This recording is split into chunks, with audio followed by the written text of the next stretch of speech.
All right, welcome to Whyspace. Hey y'all. How are you doing today, Becca? Good. Another week. We're all in Mom Olympics right now. You've got one kid that started school. Mine start on Monday. So And I don't know that I can really count it having been a half day. That's really just more of an annoyance than an event. I forgot it was a half day for him yesterday. It's a full day today, right? Oh, yeah. Y'all got him 8 hours. I don't even want to hear from you. Yeah. Yeah. And we walked to school today in big news in our lives. I love it. I know. Do I already look skinnier? Is that really? I think so. It's a little what I bit more chiseled here. Yeah. Feels right. Yeah, we'll see. Our house sits on a hill, but we're like at the top of the hill. So going today, I was like, this is nothing. Coming back, that was huffing it. That was something. Where you start questioning choices. I was like, are my legs shaking or are we having an earthquake? I am really not sure. We usually do like the first couple of weeks, I'll walk him to school. Mm-hmm.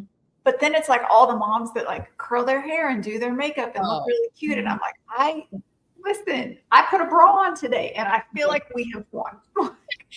Yeah, I have yet to figure out the vibe yet at our school because it's all new to us, of course. And Erin and I have a whole thing. I could do a whole podcast on the Midwest vibe. Yeah. It's just different. And I think it's actually kind of cooler than like where we're from. Everyone is like to the nines all the time. Like everything is, prim and proper and curled and tucked. And here it's pretty much just like, I don't care what your size, just let it all hang out. And, I bet they have more self-confidence here. They would have to based on the things I've seen. So, hey. That's fair. That's fair. But yeah, so I kind of, my legs are still a little bit achy. I'm already a little worried about end of day, but, here we are. We'll get there. Build that stamina. But I was super excited because it's a recording day. These are my favorite days. Always a good day. It's always a good day when we get to record. We have a lot to talk about today. If you are less than a sports fan, today may not be the episode for you. Now, however, if you are a sports fan, you have found the right place today. Right. We've got a couple of big topics with the Olympics we wanted to talk about, and then we're going to do heavy football because it is upon us. I am so excited. It's upon us. And then we've got some questions we're going to do today. We are about to record our August question episode. As soon as I can get the questions in the document, that will help us get it done. Yes. And then, of course, we'll do WhyFactor. But let's talk about the Olympics. Yes, it's over now, which is real sad. I was about to say, it's done. But it is not... as we talked about last week, everything is full of drama, and the end of the Olympics has been nothing short of drama. Yeah, I'm really hoping that LA has learned some lessons here, and we can maybe offset. There's still going to be drama in LA. It's LA, first of all. But also, did you know, I don't even know did we talk? No, we haven't talked about this part of the LA drama that already exists. Did you realize that when they were doing like the video montage of like launching into LA, that was actually done over Zoom and it wasn't real footage? I did. Those were backdrop pictures. It wasn't the beach in LA. Listen, we're trying to be fiscally responsible. Yeah. So we're already off to a really great start with that. But last week we talked about the situation with Jordan Chiles. We gave kind of the update as to where it stood at that point, and we thought we were done. Right. Little did we know. Yeah. We were not done. I don't know that we're still done technically. I mean, I don't know. Do you want to give us the update? Yeah. So the Romanian Federal Gymnastics Federation had filed an actual complaint with what was it called? The Court of Arbitration for Sports. And their argument was that Jordan Chiles' coach gave the inquiry 4 seconds too late, past the 1 minute mark. So they take that there. The Court of Arbitration makes their decision and just says, absolutely, we're going to give the bronze to Romania. Jordan is going to be stripped of it. Not we're going to give an extra bronze. We're going to take it away from Jordan. So they've made their final decision. The U.S. Gymnastics Federation comes back and says, no, we just got this brand new evidence that we did not have while you guys are making your decision that proves not only did we get it under the minute mark, but we did 2 inquiries under the minute mark. Yep. So then the Court of Arbitration has now come back and said our decision stands. In our bylaws, you cannot appeal this decision. So now the U.S. has to go to, what's it called? The Swiss Federation of Sports. They have the ability to then overturn and make them file the appeal. So listen, if the U.S. is really good at sports, but if there's one thing we are fantastic at, it's litigation. We will litigate this thing into the ground. So as of right now, I don't think Jordan has turned her bronze over. You would have to pry it from my cold, dead hands. Listen, I'm not giving it up. And I mean, like, I guess that's kind of, I have had many a thought about the situation. I may have even used a naughty word on Twitter about it because I mean, it is, I said it on Twitter and I'll say it here because I don't care because I believe this, it's bullshit. That's what absolutely. It is. Like, this is absolutely absurd. I think there's so many things at play here, but I think the first thing too is that Romania claims like, hey, let's just share, like, let's both get a medal and be done. And they still said no. But also, and I don't remember, maybe you will remember, or maybe we will just sound like we don't know what we're talking about. But the person that is like over the Romanian gymnast, whatever, I feel like also there's an entity for everything now. So many acronyms.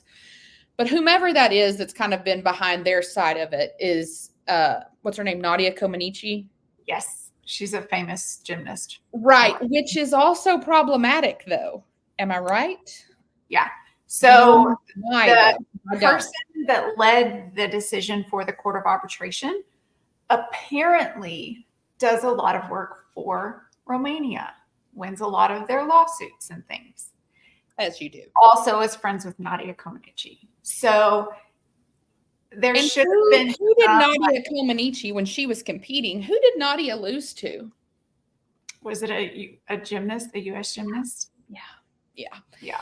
I could be wrong. It was conflict of interest for sure. This guy should have said, I can't make the decision here. There's a conflict of interest because I work for the Romanian government to do so much of their litigation for them.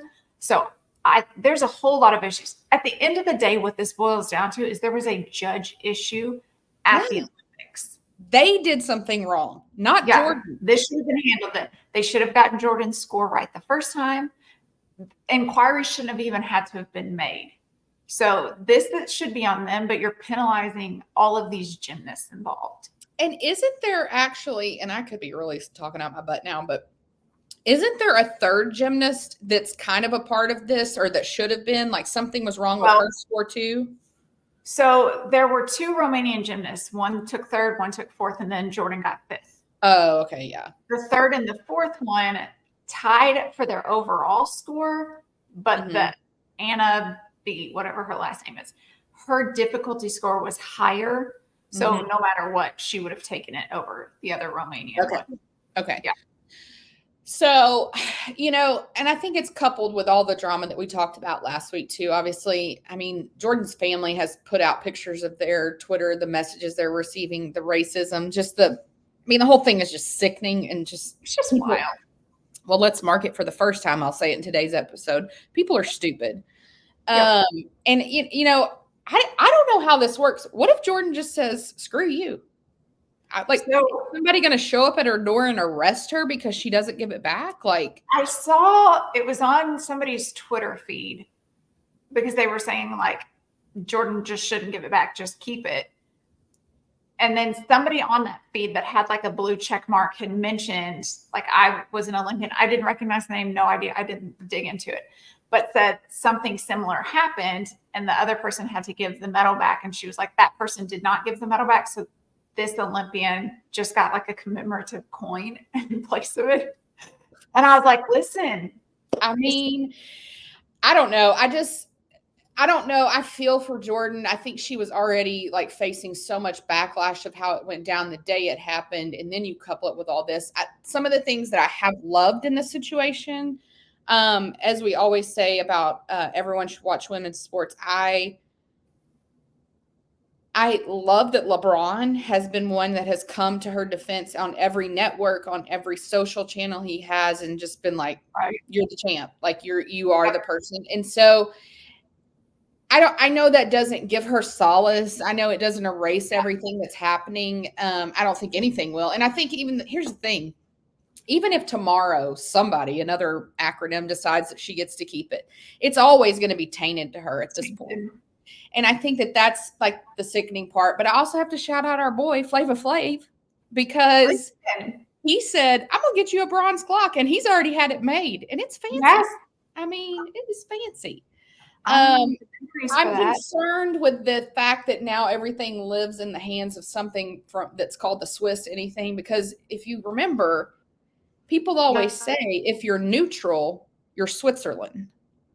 So if like the Swiss people are now great, if they're in charge, we're not in a good spot, because are you there? Oh Lord, here we go again. Are you there now? Listen, I'm here. Are you there? Yes, I'm okay. But yeah, I think anything with the name Switzerland, they're known for being neutral about everything. This is not a time for neutrality. But again, I don't know how this in the end will shake out. I truly think in the end they're going to claim she's got to give it back no matter who it goes to. Does she actually do it? I don't know. I can tell you who wouldn't do it, and that's her mama. Listen, I'd be putting it somewhere safe, but her mama was already fired up, and now you want to try to take her medal away? But I remembered something that we briefly talked about when we first launched our Olympics segment. And maybe I'm wrong, so correct me. I don't think pre all the injuries, I don't think Jordan was supposed to be on the original team. I think she was. Okay. We need to double check, because I, for some reason, swear that she was not supposed to be. Maybe she was. I mean, the ones that got injured, I think they were saying like it would have been a hard-fought battle. Yeah. One of them would make it, yeah. Well, I do wonder what now happens for 2028 with Jordan, because a couple of things I wonder. If she chooses to say screw you all and doesn't give it back, is she then like somehow banned from coming? I could see them doing something crazy like that. Does she even mentally go try to compete again? Because you also have to think she'll be 27. Well, I mean, we've got Simone was 27 this year too. Yeah. But I feel like Simone's just a freak of nature. I mean, she could probably still do 2028. I was just about to say, I'm not convinced she won't be there in 2028. Get that kid swapped out now, and then like you're good. I don't know. Yeah. But that pretty much is where we're at today. This potentially is our last Olympic segment for another 4 years, depending if once we do winter. Well, we'll do winter, of course, but I don't know. We'll see if this continues. But it was stupid. People are stupid. It's just sad when like this still hangs at the end and it, leaves that open. It does really happen. Yeah. Does leave a bitter taste. But we did get closing ceremonies, which I know you had boycotted. Oh, I didn't even know they happened. Do tell. Do tell. Yeah, they do it on the last day. Okay. It was better than opening, but I don't know that that's saying much. Well, the bar was really low, so okay. So it opens up with like opera singing at this like garden fountain in this big open area, which is probably some famous place in Paris. But again, that was lost on all of us Americans. And then you have Leon Marchand, who walks up to where this like big fountain is with the flame. And he like takes a little piece of the flame and then he's walking it back. So then you see the fountain flame go out because now he's holding the flame from the Olympics in this lantern. And then he just starts walking. And he's walking and he's walking. And it's this big open area. And you're like, where is he going to go? So then we get to like the actual arena where there's like orchestra playing. But it's just, again, it's so discombobulated that you're like, the lights aren't all the way out. So like the audience doesn't know, are we starting? Are we not? Okay. So we get the orchestra. Then you've got that weird stage that they had at opening night that just looks like a tripping hazard for everyone involved. Okay. Yeah. So we have that. You have the athletes that kind of start to come in. Everyone is sweating because apparently none of these countries realize it's summer. Why are we putting all of our people in like, there was like one country that had shorts and short sleeve shirts. Everybody else, including the USA, is in these like thick pants, thick jackets. Oh. They're all sweating. They've all got fans. Once they get into the arena, no one knows where they're supposed to go. It just looks like a hot mess. So you've got like some countries over here, people are splitting up. It was a disaster. Okay. We had that. Finally, some of the people had started to go on the stage because, again, nobody knows where we're supposed to go. Right. So then they're like kind of having to stop, get people off the stage. And then it goes to like these hamster wheel looking things with these dancers that are in like zombie outfits, and they're just rolling all over the stage. Eventually the hamster wheels go up and they make like the Olympic rings. Okay. So they were going for like Cirque du Soleil, but it did not give that vibe. Okay. It was such a hot mess. Okay. So you got all that. You've still got the athletes that have no idea where they're supposed to go. So they're like talking because are we in the middle of the scene? Is this live? Are we pot? It was just chaos. Okay. So we get this like piano that comes from the ground with somebody on it. So then it's sideways. I mean, it's pretty cool looking. But again, what are we doing here? So finally, we get through that. I think it was Leon walks in finally to the arena. They're standing up with the president of the IOC, and they get up there and they officially blow out the Olympic torch to signify like the closing of the Olympics. So once he does that, then we have her comes out and does the national anthem. She killed it. Okay. It was electric guitar. It was so good. Okay. I hope she does it at the Olympics in 2028. Okay. I was very impressed. All right. So she does that. We've got the flame blown out. Then we get the Olympic flag starts to be passed. So it's passed from like the prime minister or somebody of Paris. He then hands it to the president of the IOC, who hands it off to the mayor of LA, who then she hands it off to Simone Biles, comes up and takes it. So it's like signifying the passing of the torch to the next summer, which was pretty cool, like to see the physical passing of it. Yeah. So I really liked that. Then you get the camera pans up to the top of the arena, and we have got Mission Impossible Tom Cruise up the top. Okay. So he flies down, goes down to where Simone is, gets the flag, and then he hooks it to the back of a motorcycle and drives it out of the arena. Listen, we are getting ready for LA, all the theatrics. Okay. All right. So then it clips to a video of like where it looks like he's gone out of the arena onto a helicopter, which obviously was recorded beforehand. Mm-hmm. So then the helicopter is now taking the Olympic flag to land in LA. Okay. Okay. So once we started to switch over to the LA portion of the closing ceremony, it started to get good because you're like, now we're in the actual theatrics of everything. Right. We actually got some decent artists here. So that was pretty cool. He lands in, and then you get Red Hot Chili Peppers just randomly comes on the screen and starts singing. As you do. It does. Okay. Yeah. So we get that. After they sing, then it pans to Billie Eilish, which was the whole point you had boycotted. Didn't even know. Who is that again? I've never heard of her. Up and coming. So she does her one song. It looks like they're out on like the beach is what it looks like. And there's a small audience out there. So it looks like they're out at the usually. Beach. So yeah, that makes sense. Yeah.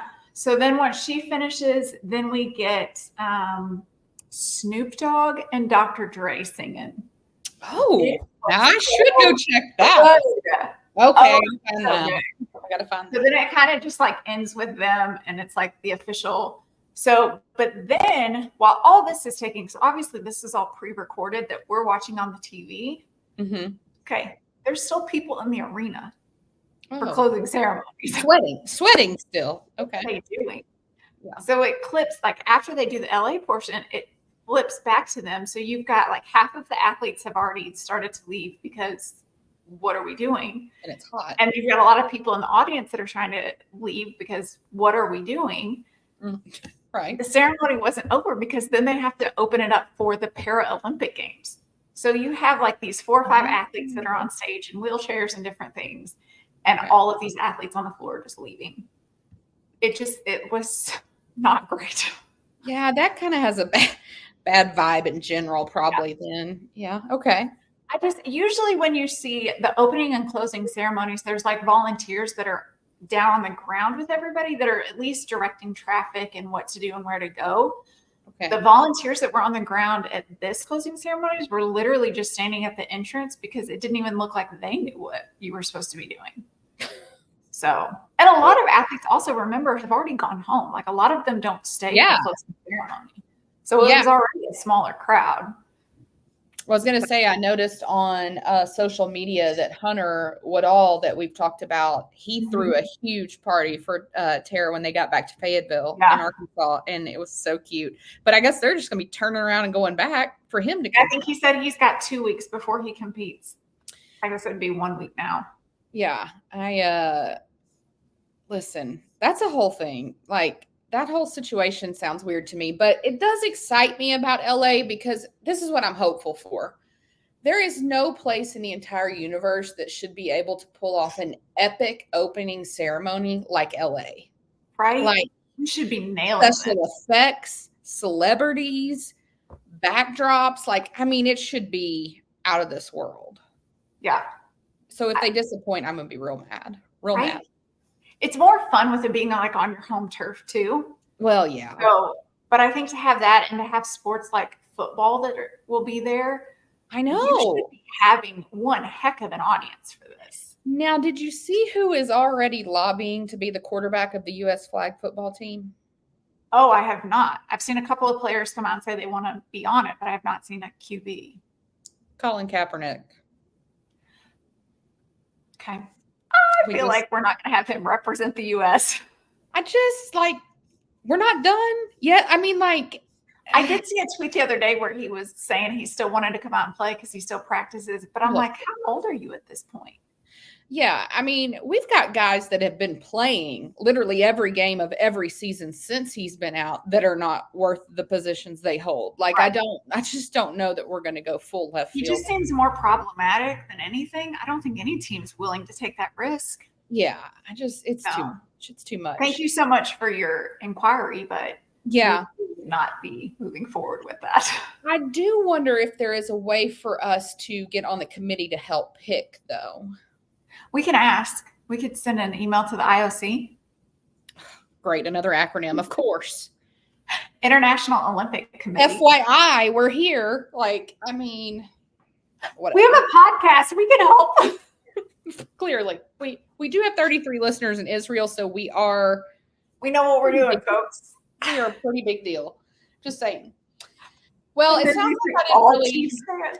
Other than the Snoop Dogg and Dr. Dre, which I'll go find, it feels like I made a really good decision skipping that. Yeah. Yeah, I think you did. That was really the highlight. Her national anthem and then I got to check that out. Dre. You could have just done that. Yeah. I'm a big fan of her. I say big fan. Every time I hear things from her, I'm like, oh, I like that. Yeah. I don't think I ever actually seek out to listen to her music. Right. But she's done the national anthem for a couple of events and she's done some songs and other things. And every time I hear her, I'm like, she's really impressive. Yeah. So. Well, I've already started thinking of questions in my head to scope out the episode for preview of that Olympics. Like, who do you want to see do the national anthem? Don't answer yet. You've got 4 years to think about it. Okay. I'll think on it. We should probably, we should do like a time capsule though. We should write down our answers currently, and then in 4 years, they're going to be like, oh, she's already in jail, or like, she's problematic now. She got canceled like 6 days later, so, Yeah. That kind of well, this is our official farewell to the Olympics in Paris. Yes. We appreciate all the gold medals we won. I am happy that both the basketball teams won. Both nearly gave me a heart attack, so that was intense. Especially the women's. That was down to the wire. I am on couple watch for my new favorite Olympic couple. Bam and Asia Wilson. Bam Adebayo from the Miami and Asia Wilson are apparently a thing, and I'm here for it. Were they a thing before the Olympics? They were, but I think it's like, she plays in Vegas and he's in Miami and all that. There is a lot of drama around my Las Vegas Aces right now. I don't know if you've heard. I was catching up on it yesterday. Yeah, we'll talk more about it in another episode because we've got a lot of football, but it's not looking good, and I'm concerned as a fan. So Yeah. we'll see. But let's switch gears, and the football is upon us. Finally. We've been talking a lot about the NFL, and we were just talking before this started. I think it's my algorithm. Obviously, my algorithm is very heavy Taylor and Travis, and so I think I get a lot of NFL. I think with all the trades and training camps and all that, it's just been prevalent for me. But we also have another of our big faves, college football. It's coming up. It is coming up. It's almost here. And so we're going to do a little preview. We're going to talk about some of our top 5 picks, maybe some dark horses. We're doing predictions, of course, because we always do. Yeah. And then we're going to talk about the AP. You know, they put out their top 10 this week.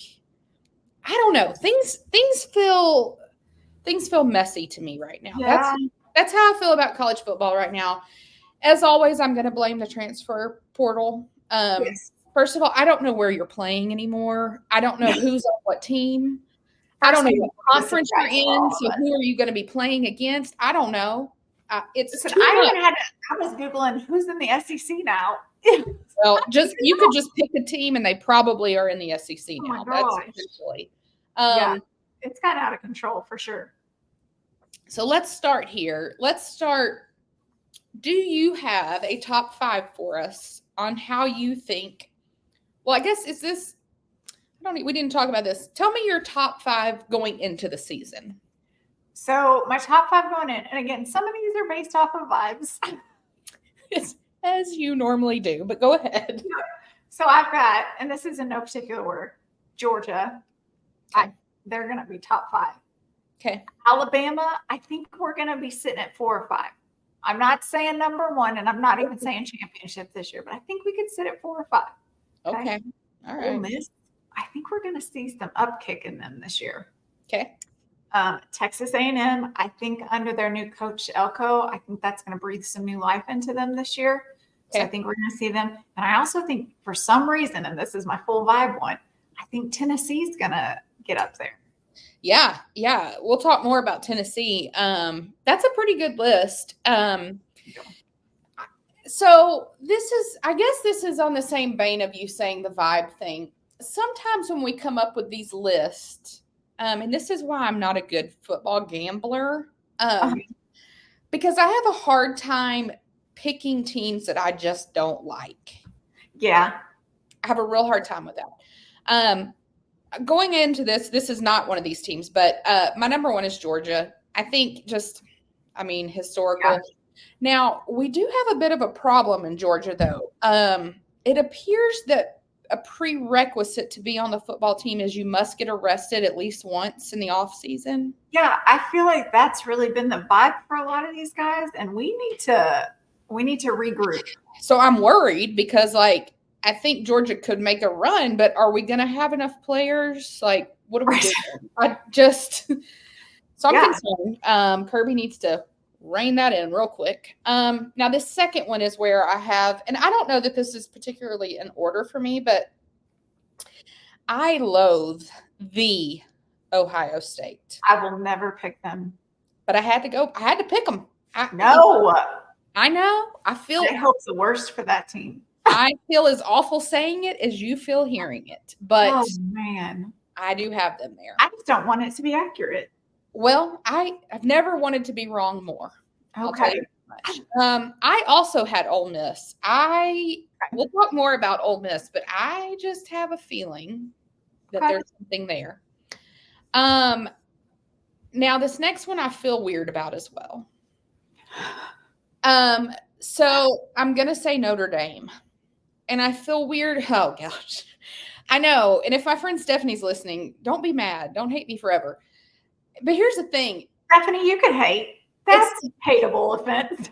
Here's the thing. I have them there, but I don't believe they deserve to be. And I think they're only there because they're not in a conference. As I say, you have to pick a conference. I will not respect you or think you're good until you pick a conference. And then my last one is another one that I have a lot of internal struggle picking. And yet also with some events of this week, I'm unsure of now, but it's kind of what I already had in my notes. I have Texas. And I don't feel good about it, people. I don't feel good at all about it. And now they've lost. We're having to try out kids from the walk-on intramural field for running back. So I don't even know if that's going to stand, but I think Texas has just gotten too big for its britches, thinking it can come into the SEC and already be ranked. No, have a seat. We are not doing that.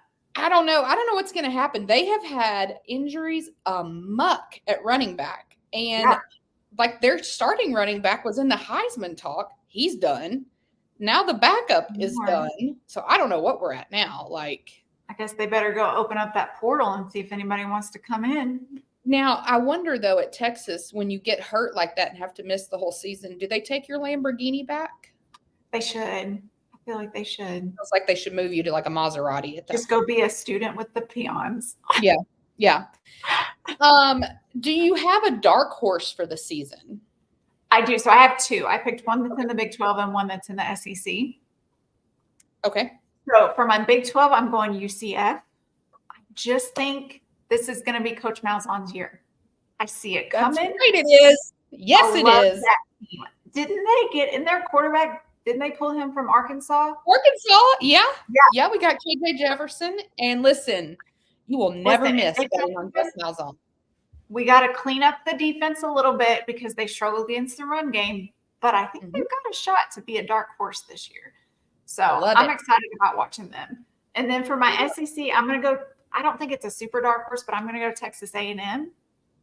Okay. I really think Elko coming in and kind of developing the program is going to be good for them, kind of breathing some new life in. He's brought a new offensive coach that can kind of improve that inconsistency that they had last year. But Elko's own background is in defense, so I think he's going to bring them up to kind of help them because last year they struggled. They were good at holding teams to about like 22 points, but they struggled against teams that had winning records. And I think that was probably more a mental thing than anything else. So I think if Elko can come in and clean those things up, they've got a good shot to make a good impression this year. Yeah. I love a UCF pick. My family rides or dies with Gus Malzahn and his family. Yeah. So I love that. He is one of my favorite college football coaches. He's such a fantastic human being, which is clearly missing in so much of sports. But also, I do think the KJ pickup is a really good one for Gus. KJ's like a really perfect for a Gus offense. Yes. It stung a little bit as a Razorback fan too, but I can't. It was understandable.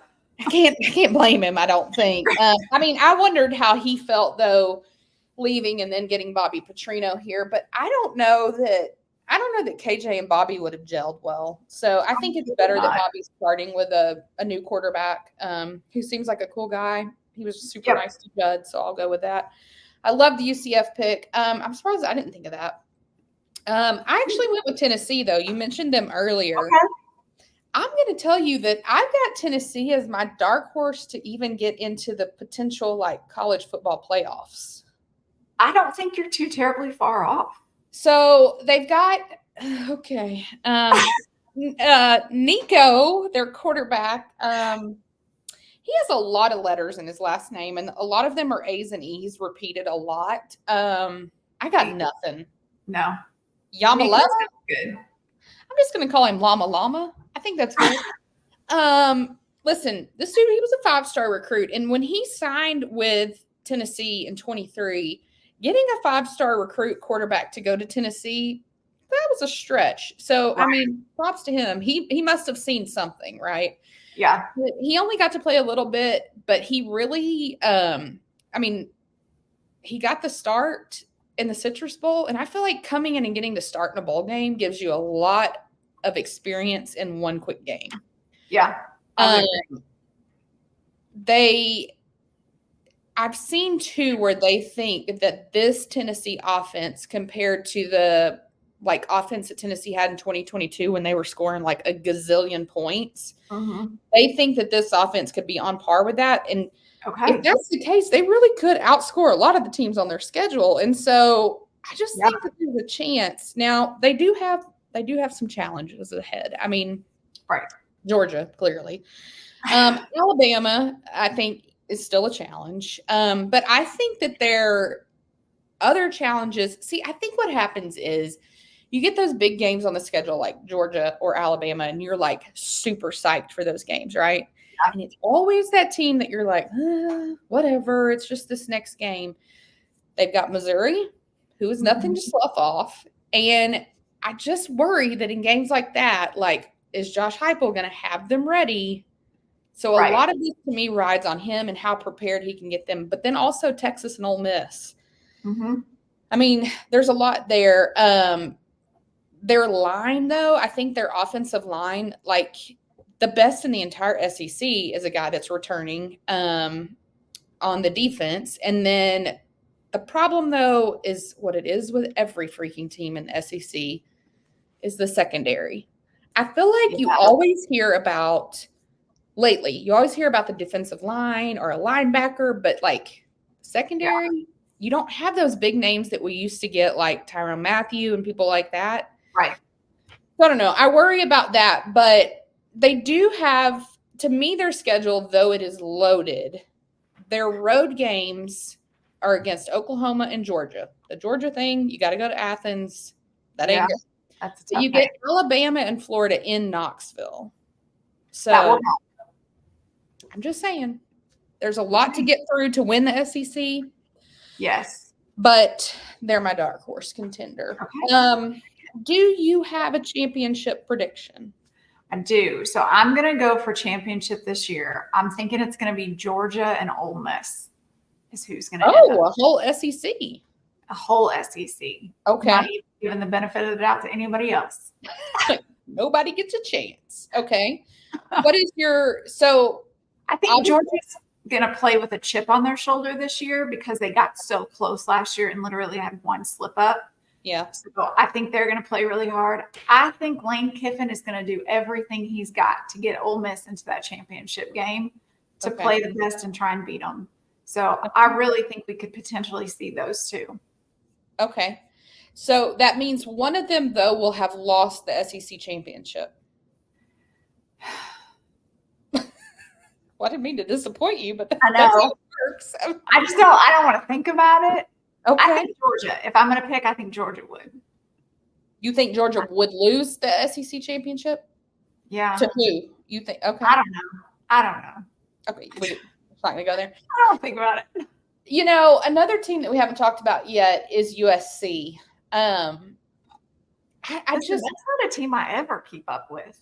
Well, I do. I missed until the end. Listen, but I don't really know what's going to happen. Lincoln Riley, has left Oklahoma. He took Caleb. He went out there. So much grandeur and all the things that go along with being at USC. But then they kind of crapped the bed. Yeah. And their boosters at USC, they don't take kindly to that. So, to me, it's a do or die season for him.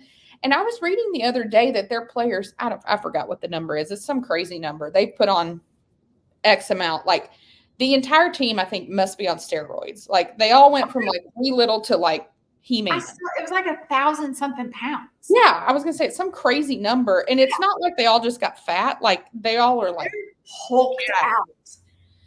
Their before pictures are most people's after pictures, and then they have the after picture, and it's like every muscle in their body is chiseled and outlined. Yeah. Wild to see because you're some of these guys are 19, 20 years old. Yeah. Some of them are Stetson Bennett when he was there, so they're 29. Yeah, exactly. It was weird to see. Yeah, so I don't know. I'm curious about that.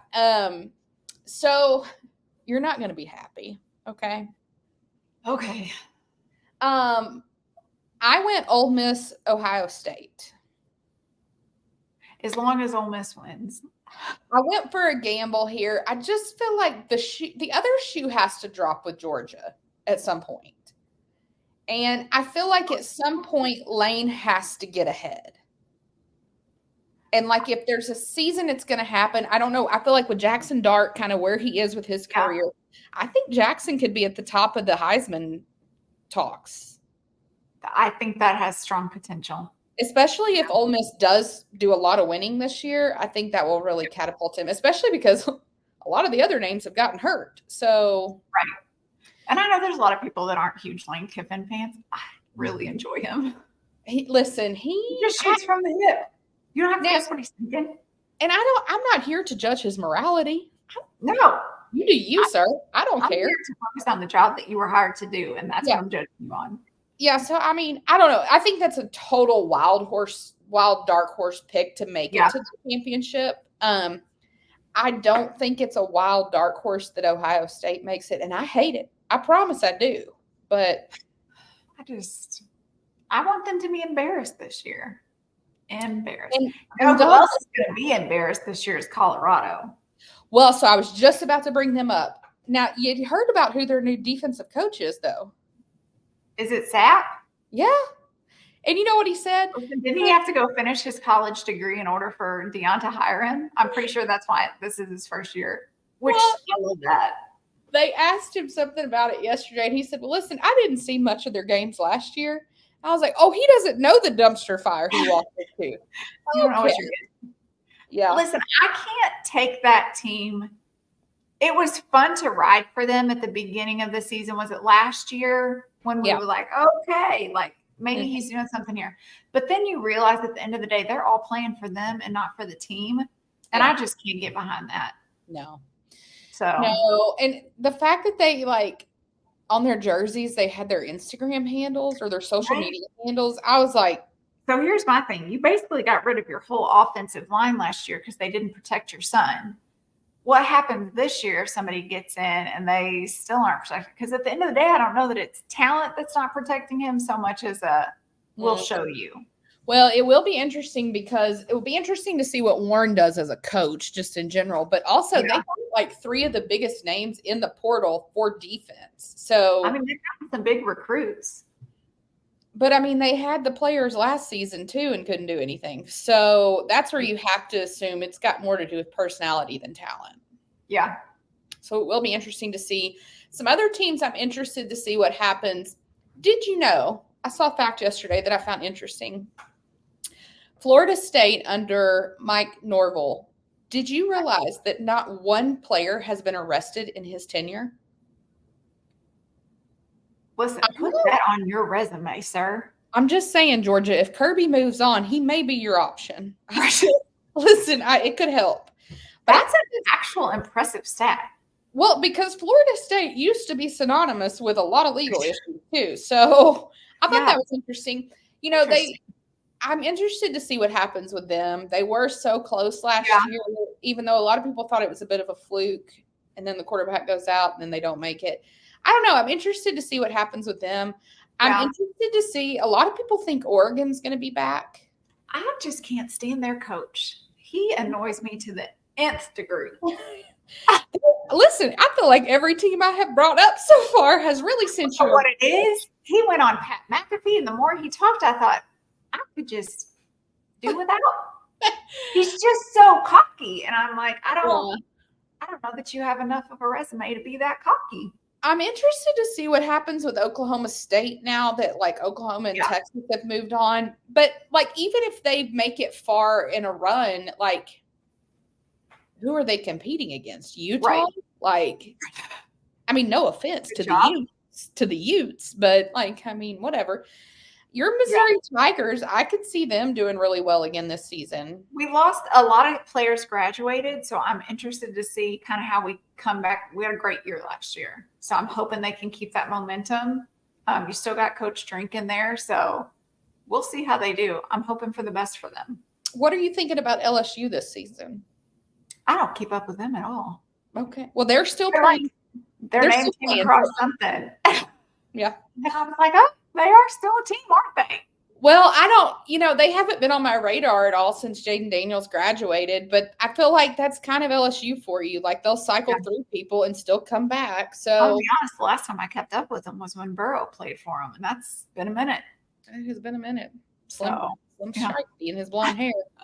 The other team I'm curious to see what happens is Notre Dame. I know I mentioned them earlier. Again, I always have beef with them, much like Melanie Schenkel does on Big Blue.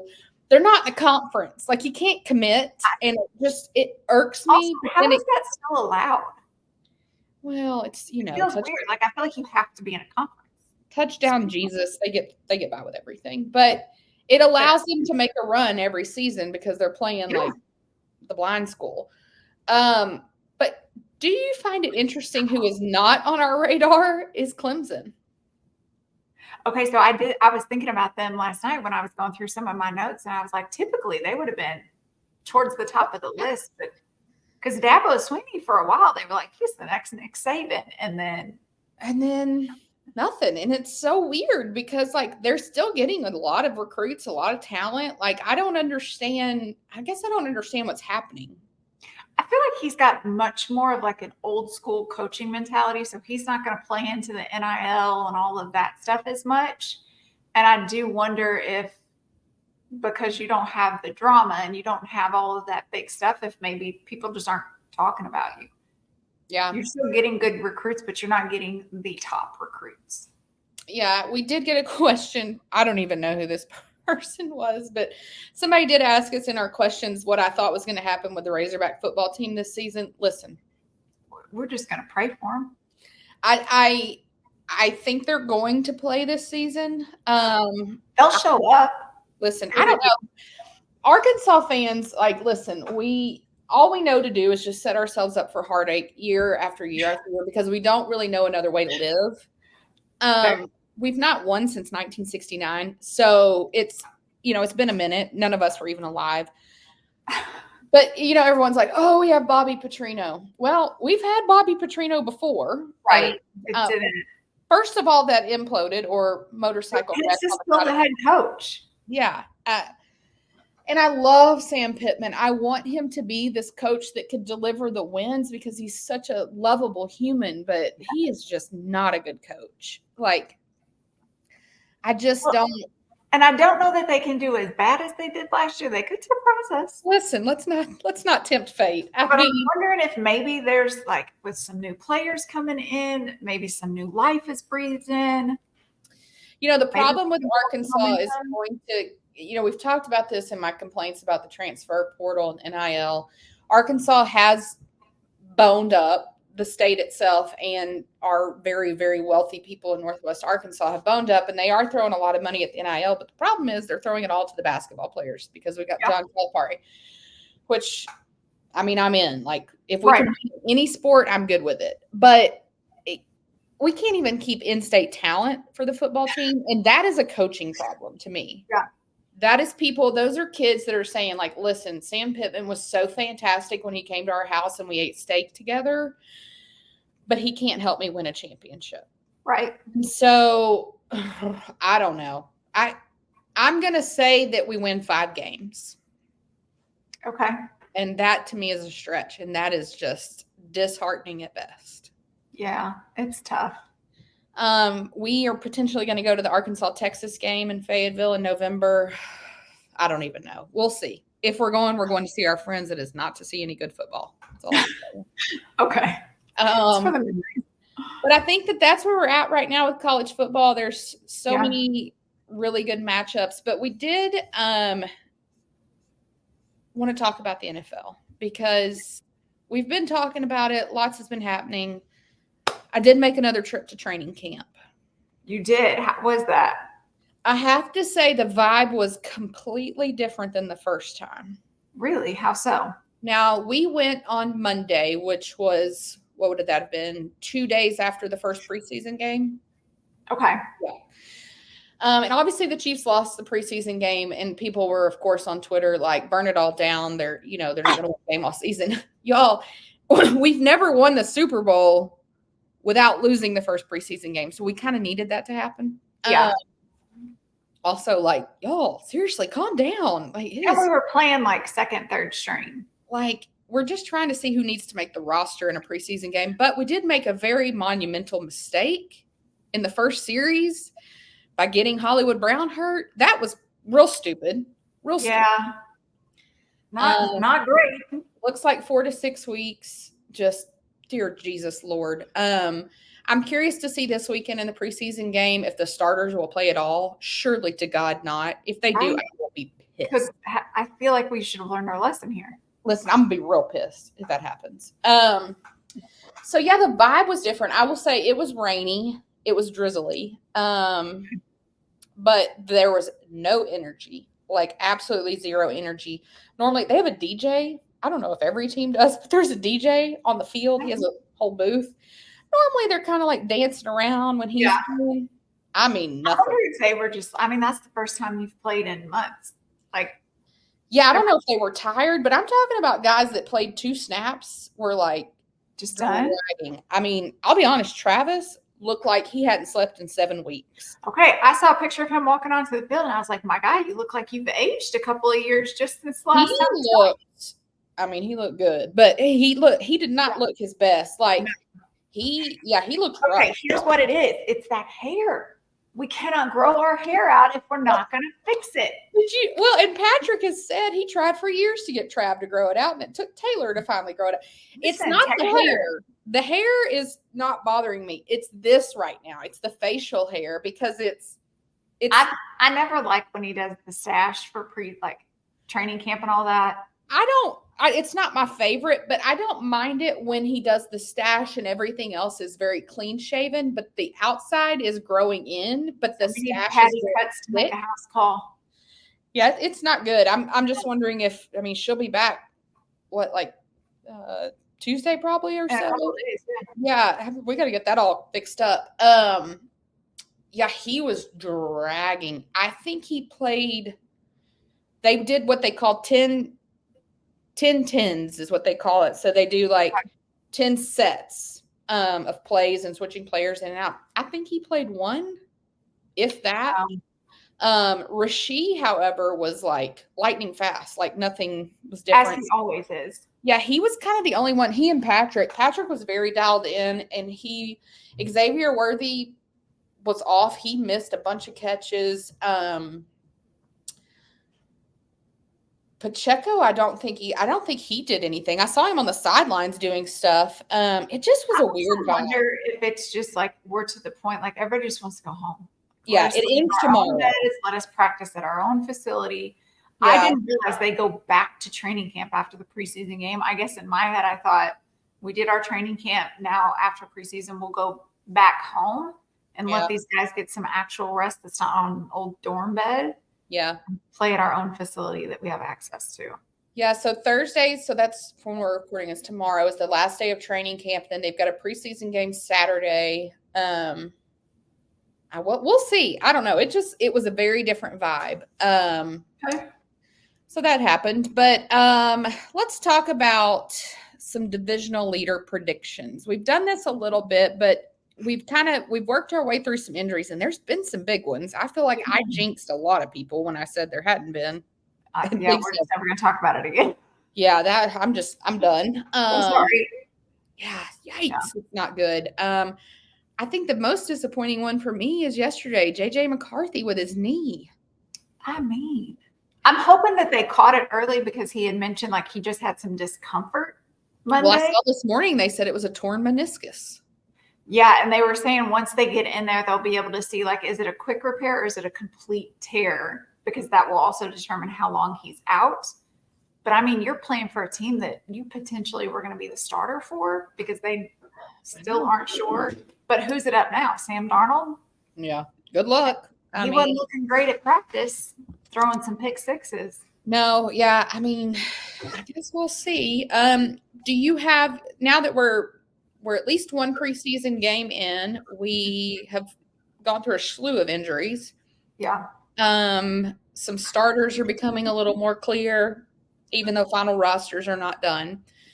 Do you have some predictions for us? For leaders? So are we going one for AFC and one for NFC, or are we doing every division?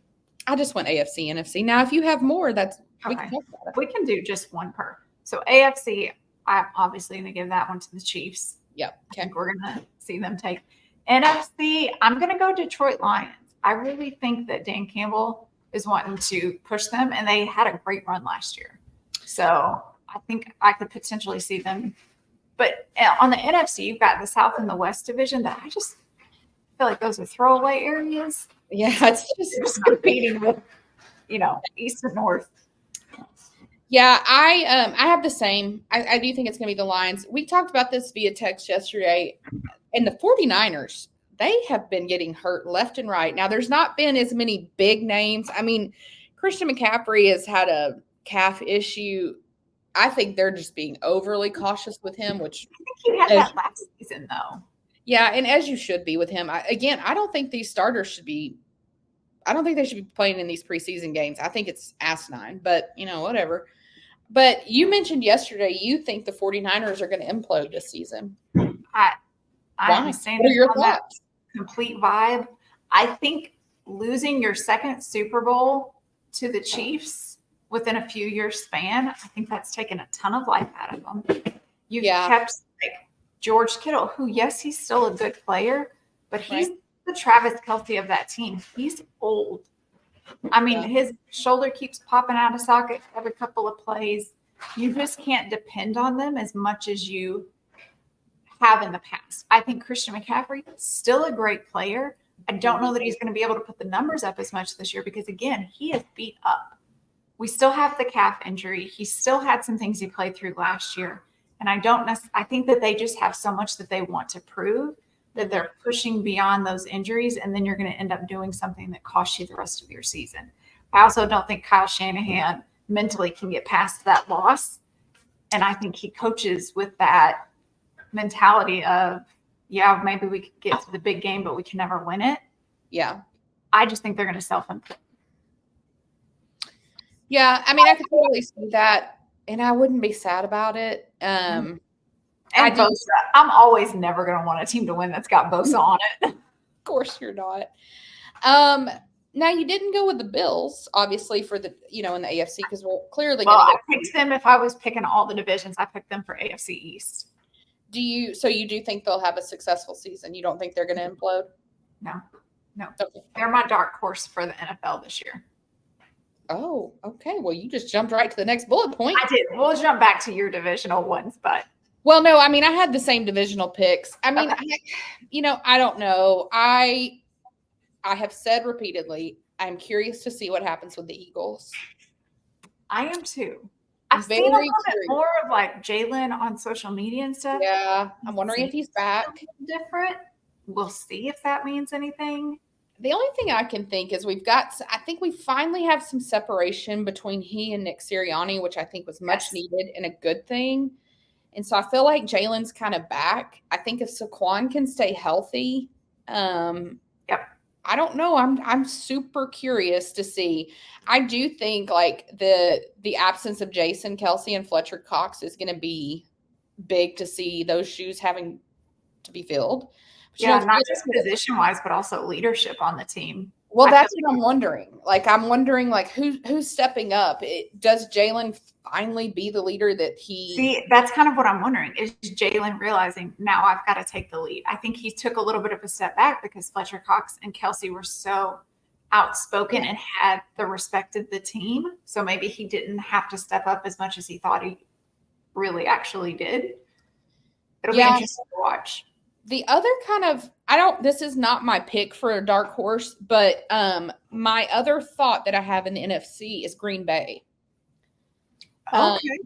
I'm not a Green Bay fan by any means, but I am curious to see what happens for this second season as the starter for Jordan Love. I mean, honestly, his first year post Aaron Rodgers was pretty darn good. Yeah. I mean, just gave him a whole bunch of money, so. Yeah, and last year they had like the youngest roster in the whole shebang. So I think, they've gotten some new rookies. They've gotten a couple of people off of trades. They got Josh Jacobs. They've got some people in they have a new defensive coordinator. I don't know. I'm curious as to see what could happen. I think, unfortunately, the rest of the NFC, I mean, like, it's not like the Saints are going to make it. It's just the only other team I'm kind of curious to see what happens with is the Rams. I feel like this is it for Matt Stafford. Yeah. I think we're like aging out kind of. Cooper Kupp, you always wonder about, but Cooper can't stay healthy either. I was going to say, he got injured a lot. And then did you see Puka Nacua? He's got a knee injury already. Oh, I didn't see that. Now, he's not dependent on him a lot. Yeah, and he's not like out, like there's no talk of surgery or anything, but I just feel like when you already have tweaked something, like that's ominous to me. Well, and sometimes those tweaks tend to take a little bit longer to heal up. So yeah. And then on the AFC side, I do I mean, outside of the Chiefs for me, it's Bills or Dolphins. Yeah. I do think the Bills are going to be successful this season. I think as they've all said and we all thought would happen without Stephon Diggs, I think Josh Allen's probably going to have a better season. I think about the Dolphins similar to what I think about with the Eagles. You got a lot of talent on your roster. Now, a lot of it's older. Right. So we got to stay healthy. Tua has to stay healthy, which is not his forte. Right. But then I have to lean towards the Texans. The Texans are my dark horse to win the Super Bowl. See, and I just wonder if Stephon Diggs has taken his toxicity from the Giants and moved it to the Texans. Did you see those clips of him having a very animated conversation with CJ Stroud in a freaking preseason game? Yep. So I just thought, really? Already? He's a problem everywhere he goes. I just wonder, though.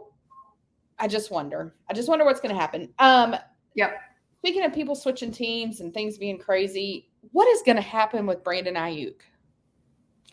Listen, at this point, nobody wants you, my guy. And this thing is absurd. And now this morning, it looks like they've gone back to now the 49ers want to try to sign him to something long-term.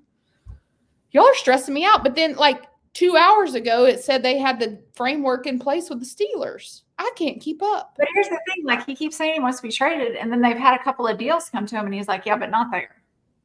Yeah. Either go to where they want you or just stay put. Because at this point, you're more of a problem than anything else, and all of these teams see you are a problem.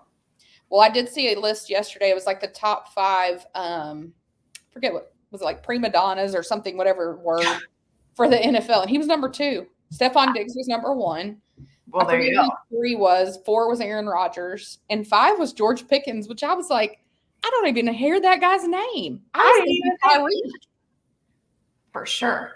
But did you see where Tyreek said he could go to the 2028 Olympics? I sure did. Go ahead. Listen, that man needs to do anything to make money. You got a lot of child support. A lot of children to support. Okay, so your Super Bowl prediction is the Chiefs and the Lions, and I won't assume. Who are you picking to win? Chiefs. Okay. I want to see the Lions get there, okay, but the Chiefs are going to take them out. They have too much that they want to accomplish, and I think once they all have that goal in mind, I think they're going to be real hard to defeat. Yeah. So the top 10 from the Fox NFL podcast, starting at 10, they had Cleveland. Which surprised me, but okay. 9, they had Buffalo, which I thought was low. I thought that was low for them. 8, they had the Ravens. I honestly thought that was too high. 7, they had the Bengals, and I am curious to see what happens. Again, can Joe Burrow stay healthy? No. I don't know. We'll see.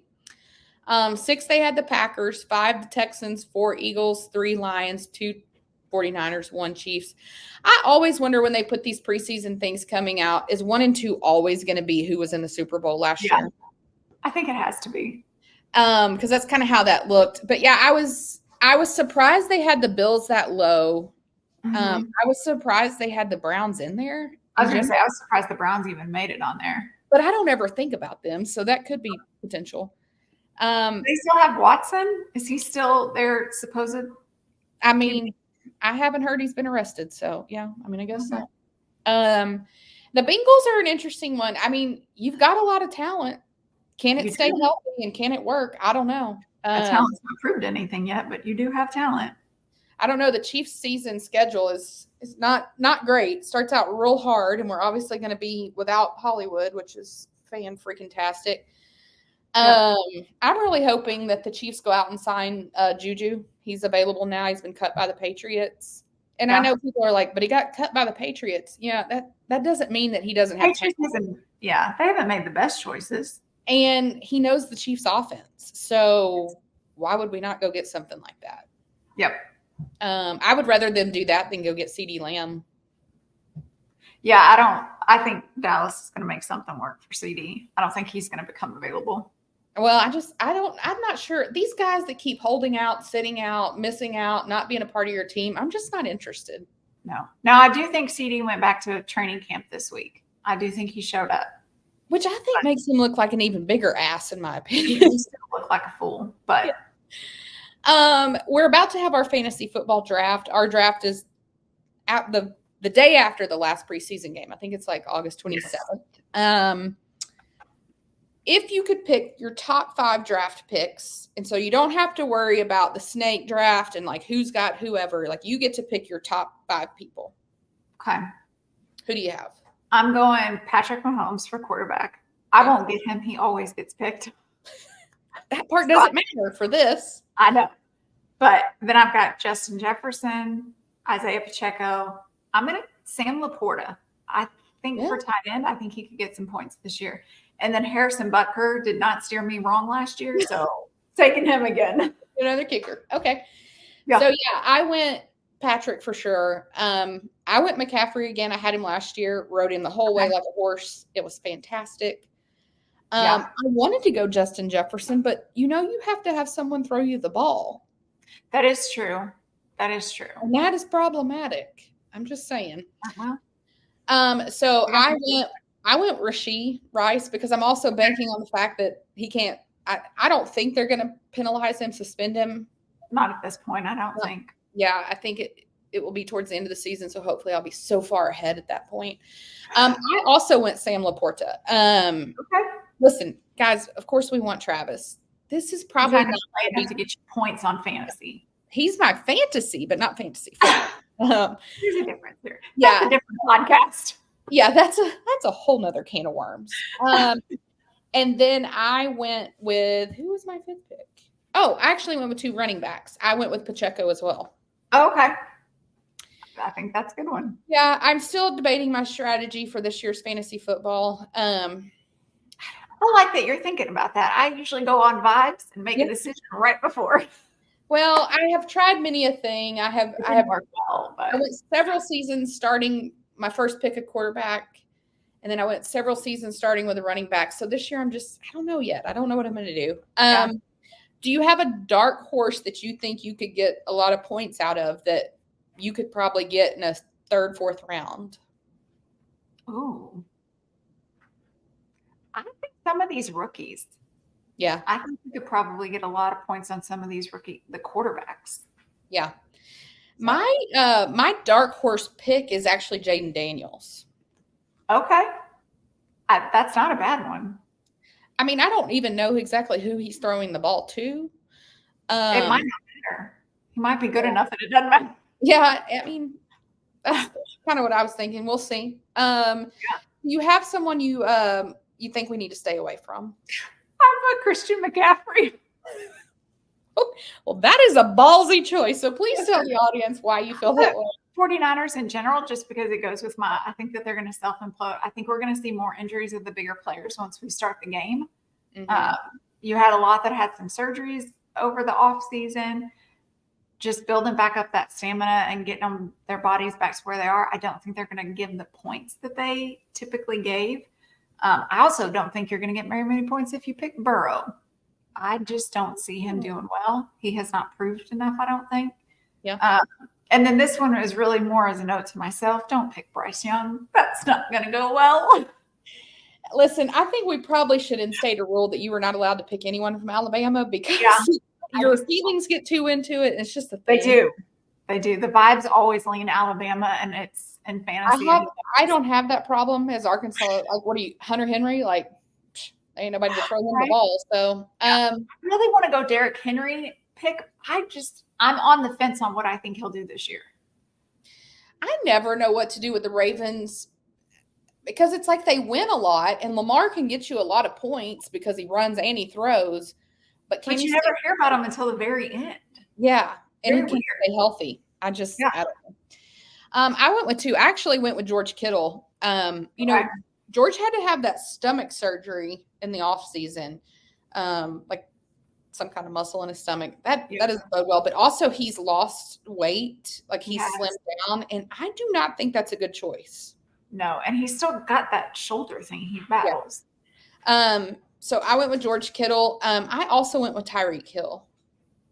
I feel like people always jump to draft him. And I get it. He's super fast. Right. But he also doesn't stay healthy. You never know if he's going to get in legal trouble. And honestly, the Dolphins have a lot of weapons this season. They do. I don't think he's going to get as many picks as typical because they do have so many other options. But also, he tries to play through all of his injuries. Mm-hmm. And even when you do that, you're not scoring and doing your best. So it's still hindering the team. I'll be honest, my other one that I had put on here, I actually put Justin Jefferson because not that I don't think Justin has the talent, but somebody's got to get him the ball. And I also feel like they're going to be relying really heavily on him. And that screams injuries to me.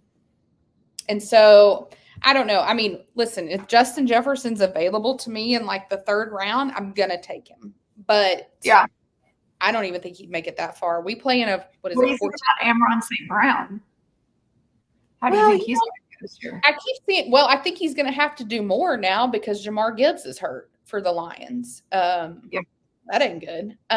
So I'm interested to see with that. I would draft him. He's not I think Jared, here's the thing. I would not draft Jared Goff, but I think he's a consistent quarterback. I could agree with that statement. And I think that I think their line will keep him healthy. Yep. I do too. So I could see him having a good season. Listen, if you were confused and you were thinking about drafting Stephon Diggs, I'm going to go ahead and discourage you from doing that too. Don't do that. Don't do that. We'll see what happens though. I can't wait for our draft. Do you have any team name suggestions? Now, if you're not familiar with fantasy football, some people just draft and they don't worry about their names, but a lot of people like to get creative with their names. Right. Have you come up with any? So I think I'm going to stick with my team name from last year and You Need to Touch Down. I'm still going to stick with my play on Taylor Swift songs, but I do have a few for if you pick certain players, what your team name should be. So if you pick Tua, it's just the Tua us. Oh, that's a good one. Okay. I like that. And then Run CMC. Okay. Run CMC. I liked that one.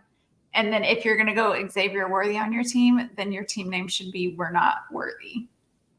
Oh, that's a good one. Yeah. Good one. Okay.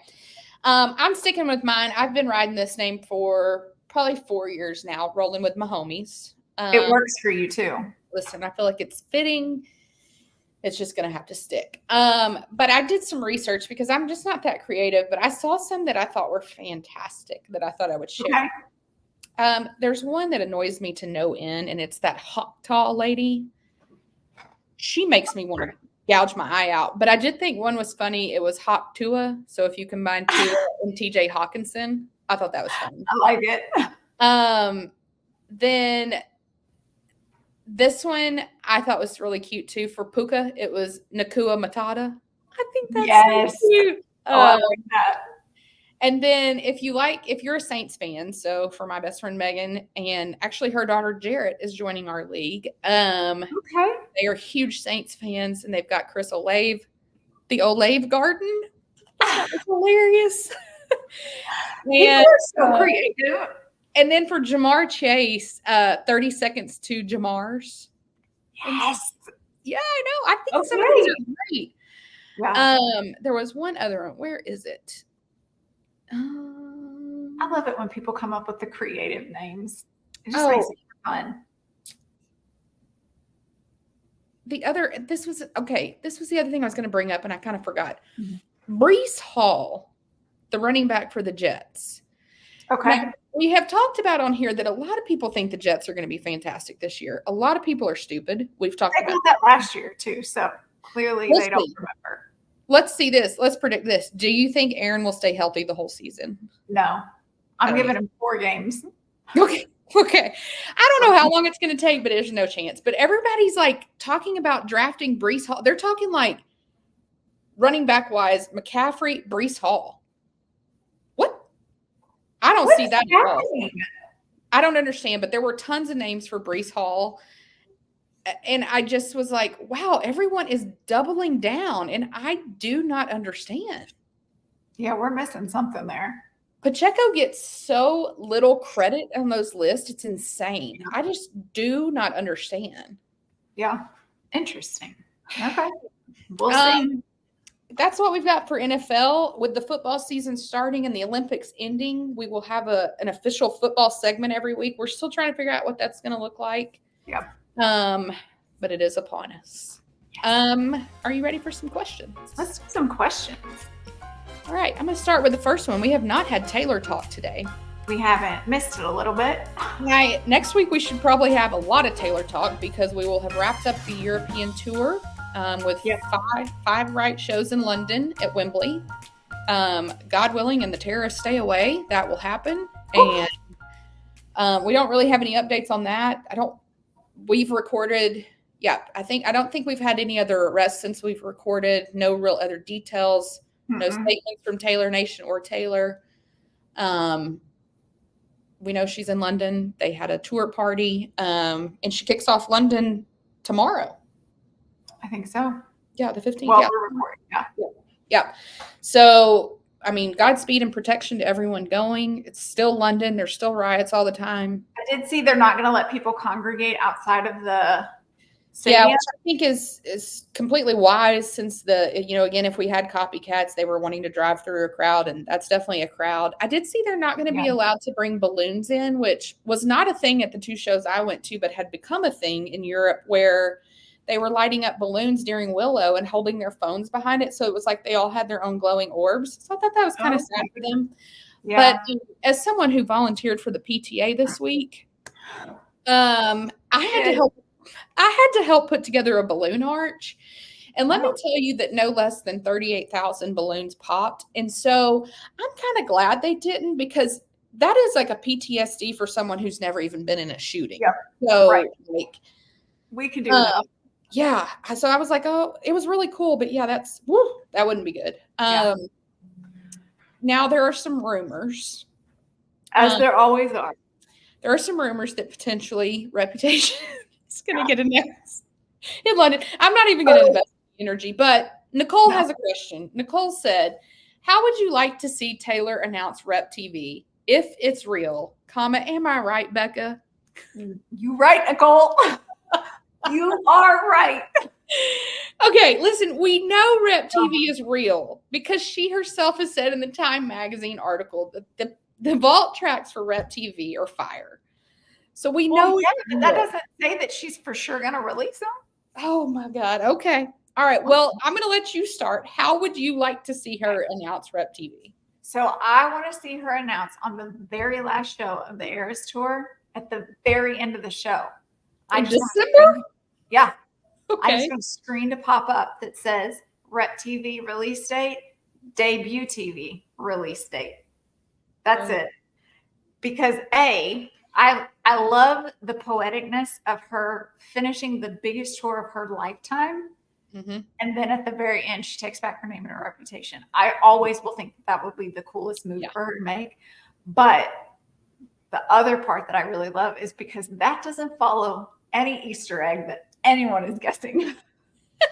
And I just want to be able I'm sure someone has made some mathematical Pythagorean theorem that exists. I'm sure they could make it work. I'm sure they could. But I think that would be a really cool way to just do it and then move on. And do you think it's a double drop? Or those are two different release dates? I don't really know. I think she could potentially do a double drop. I think it would be wise, and you and I have talked about it before. I don't think Debut is going to have the numbers that the other one is. It's going to sell, and it's going to sell a lot. I don't think it's going to have as big of a sell and a day showing as what her other albums have had. Just because there's a lot of people that their favorite songs aren't on there. That's kind of the lesser known album of everything. Mm-hmm. So I don't really care if she does a double drop or anything. I just want it to be over with. Let's get it over with so we can move on to whatever new stuff she's going to do. Oh, love it. What theory are you going with this week? Oh, geez. Let me tell you, of all the questions we've been asked and are going to be answering in August and September and October because the list is growing by the minute, this is probably the hardest for me Emotionally, I'm too invested. I'm just Yes, you are. too deep. I'm not good at math, and so I've spent a lot of time doing calculations, and it's a whole thing now. And it's also like one of those things. It's like once you achieve it, like what do you have to look forward to then? Yes, 12. So I'm struggling emotionally with the whole decision. Mandy, so the year is 2035. We're waiting for Web TV to drop. How's she going to do it? Exactly. I don't know. So I have a spicy theory today. Okay. We like spicy, Mandy. And I think that you're going to be stunned when I tell you this. Okay. I don't think she's going to release Reputation TV. Are you coming to the dark side, Mandy? Not because of all your heresy, okay? Not because of that. I keep coming back. How you got here. I'm just glad you're here. Okay. And I don't know that it's going to stick. Probably it's 12:49. I don't know. Like by 3:00, I could change my mind. Okay. But here's my theory. I have always come back to when it comes to Reputation, her saying the whole statement about there will be no explanation. There will only be reputation. Okay. Okay. This Eras tour will never be topped. Ever. Never. The reputation of Taylor Swift and the Eras tour will live on for centuries. Like it will never be topped. So there is no explanation needed. Okay. There's no outlet needed. I don't know. That's where I'm at today. I just think that it's not happening. We also know that Taylor uses her wardrobe to prequel an announcement, if you will. Right. There is a vibe to her wardrobe right now. We saw more of it with pictures that came out from London last night. It was a plaid number. It was very British. But the color schemes kind of go with like the dress that she wore when she came off the stage with Travis, the like knit thing that looked like your grandmother's Afghan, like that whole vibe. If Reputation was coming, she's going to be in black and green. Okay. And neither one of those colors are in anything she's wearing. I have always said that I did not think she was going to release debut TV. Yes, you have. And so I think the re-recording era is over. Okay. And there's going to be no explanation. Listen, my heart wants an explanation, but like I agree with that. But now you say, but wait, you just said that in Time magazine, she said the Rep TV vault tracks are fire. Mm-hmm. That doesn't mean that they're not TS12. That's true. That's true. It's a whole new era. Yeah. So that's my theory today, Nicole. I don't know. Ask me again next week. It'll be different. It'll be different. Do I hope that next week we come on here and say, hey, you were right on August 20th, as all you numbers people are saying now? Sure. I hope that happens. I do. Listen, I love that you're still holding out hope, folks. Listen, whatever happens, if it really does happen, I hope there is no announcement. That's my real answer. I hope there is no announcement. I hope it just exists. It just shows no up. Explanation. I like that. It got to stick on brand. I like it. All right. From Ash, we talked about this a little bit earlier, and this is a tough question too. What is the best plausible solution to the Jordan Chiles fiasco?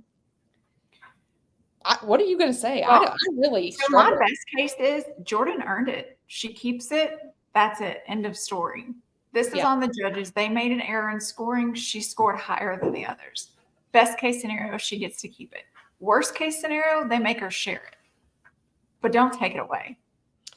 Yeah. I mean, I get, best case scenario, she keeps it. Again, I feel like it's tainted though. So when you say the best plausible outcome, for me, what I think that the best plausible outcome at this point, now that it has all been so tainted, is that the rules change.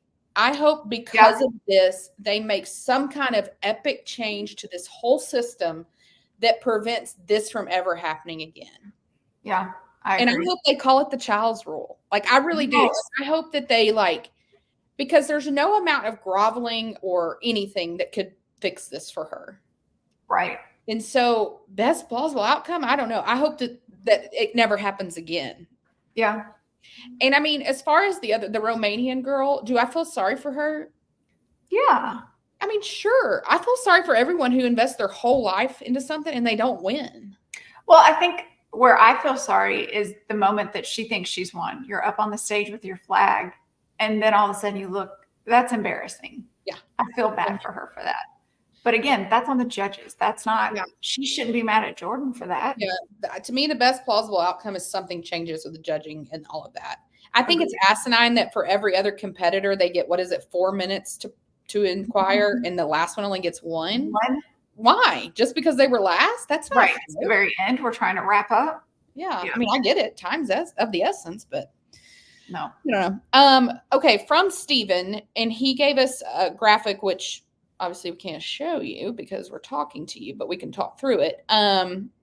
Thoughts on the Pick 6 CFB and NFL team comparisons post. All right. So what this is it's like it's a college team and an NFL team in comparison, and it gives some reasons why. Mm-hmm. So he asked our thoughts. So the first one is physical teams that fly under the radar. It's Utah and the Lions. Listen, Steven, I don't think about Utah ever. Listen, you could have told me to guess 100 different teams. I would have never picked Utah. I mean, I do think the Lions fly under the radar, so I can agree with that part. I agree with that. This one I thought was interesting. Dominant and will probably win it all in 2024, and it's Georgia and Kansas City. I kind of see it. I think that's accurate. And we've had legal trouble in Kansas City too. So there we go. So the comparison works. I totally agreed with this one too. Missouri and the Texans, teams that came out of nowhere last season. 100%. Yep. This one I thought was funny. Absolutely insufferable fan bases was Tennessee and the Eagles. I agreed. The only other person I was going to switch it out for was Texas. Yes. Very insufferable as well. Yep. Or this next one. Preseason Warriors that haven't won while it counts in a while. Ohio State and Cowboys. I also think you could say two teams that everybody roots against. Well, and what I wanted to say was I think people gave up on even predicting the Cowboys were going to do anything. Yeah. I mean, I thought this was funny. Nobody wants to play night games against these teams, LSU and the Steelers. I didn't know that about the Steelers, but as a lifelong rivalry with Arkansas and LSU, you do not want to go to Death Valley at night.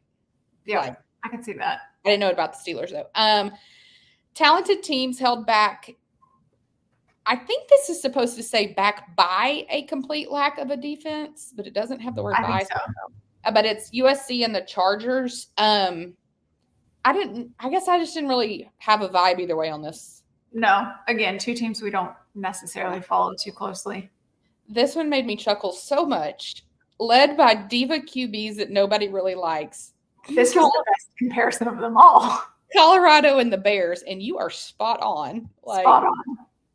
And then top-tier fan bases below average teams, and that's the Huskers and the Broncos. I guess I don't know that I would have called the Broncos fan base top tier. I didn't know they had a strong one, but if they do, I mean, the Nebraska fan base, I feel like that was back in the 90s. That's again, another team you really never really hear anything about. But I mean, overall, Stephen, I thought it was great. I do. I think these comparisons were really good. Some fantastic ones. Are you ready for some WhyFactor? You're muted, so you can't do it. Okay, there we go. All right, tell me what you're not liking. Oh, I just got late breaking news. Oh, tell us. Vikings rookie quarterback J.J. McCarthy out for season after surgery on a torn meniscus in knee. Reveals full repair is needed. The whole season? So that's what I'm telling you, people. You got to be careful having your drafts before preseason is over, first of all. That's stupid. And then also going with somebody like Justin Jefferson. Yes, he's one of the best receivers, but who's going to throw him the ball? Oh, my gosh. That's really big, but that's huge. What are you not liking right now besides that?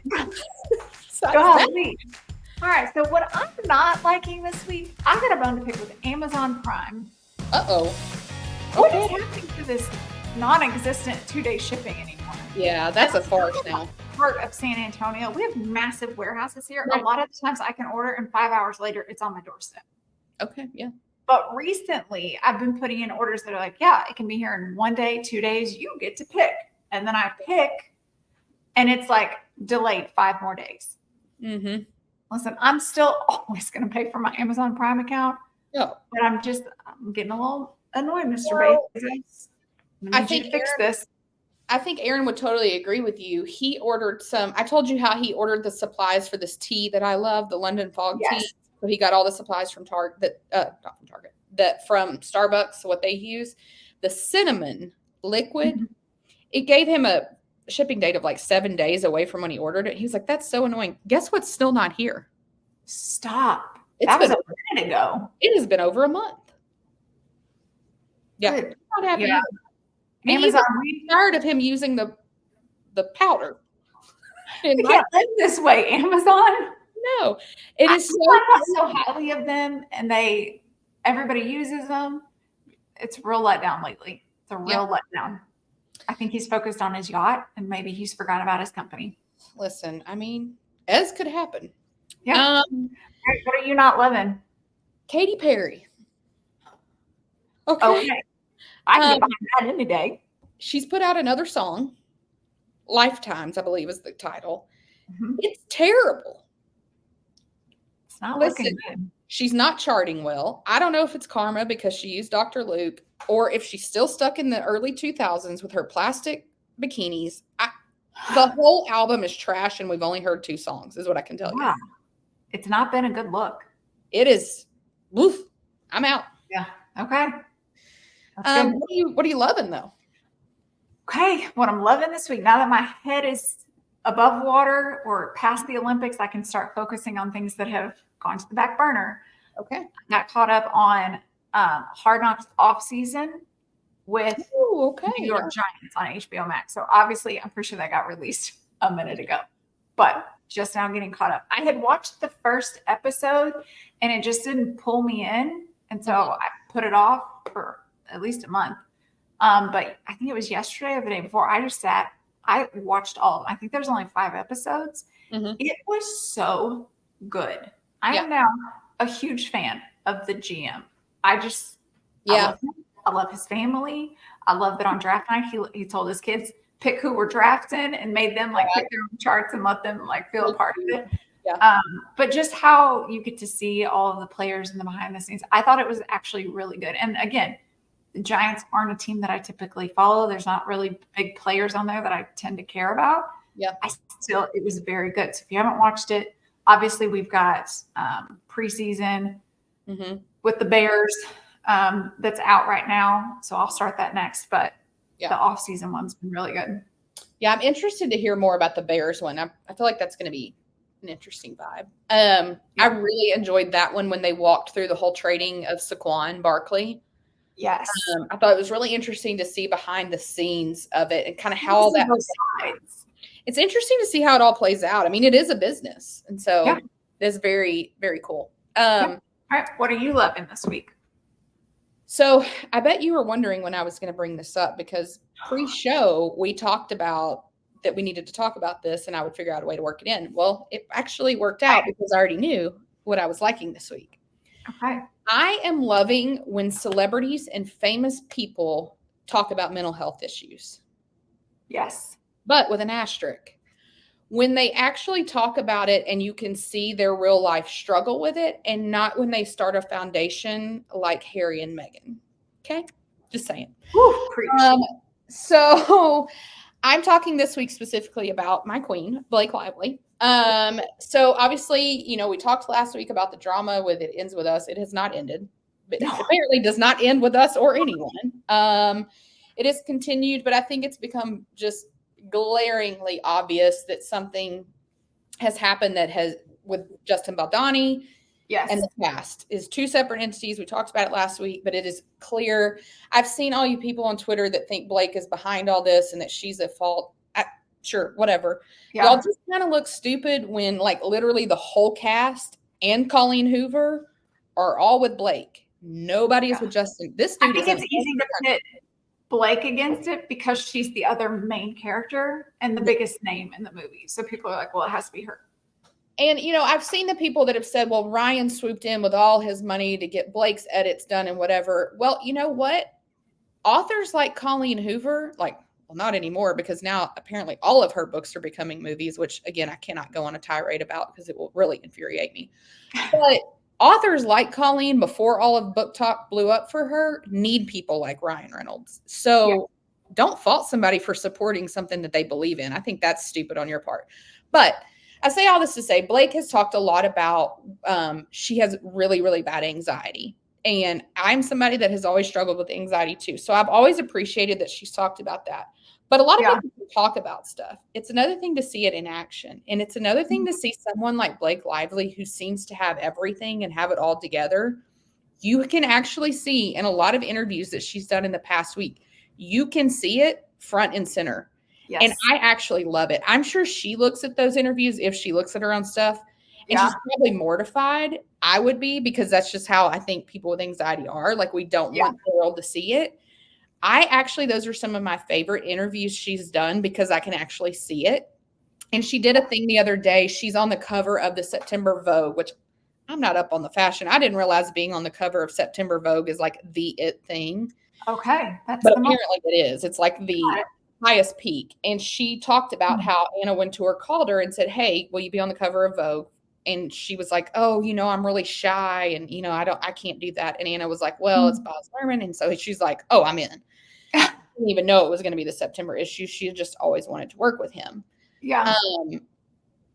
Like, she was going to pass on the cover of Vogue. And I just love that. Like, I absolutely love it. And I think it's so important for kids today to see people like that come out and talk about things like that, working through whatever it is to still achieve their goals. So I love that. Okay. That was a good one. Thank you. Look at us. Okay. Do you have anything else for the record? I don't. I'm just ready to see the rest of these preseason games and get us to the regular season. Listen, I'm going to have a bone to pick with Andy Reid if we play any starters Saturday. That's all I can say. We better call him real quick. Yeah, I'll get with him. Okay, thank you. Just run out to practice. I'll just run right over to St. Joe again real quick. Thank you. All right. Well, that's it for today. Follow us on the socials, whyspace.com or .com. Ugh, the whole thing. And thanks for listening, guys. We'll talk to you soon. Bye, y'all.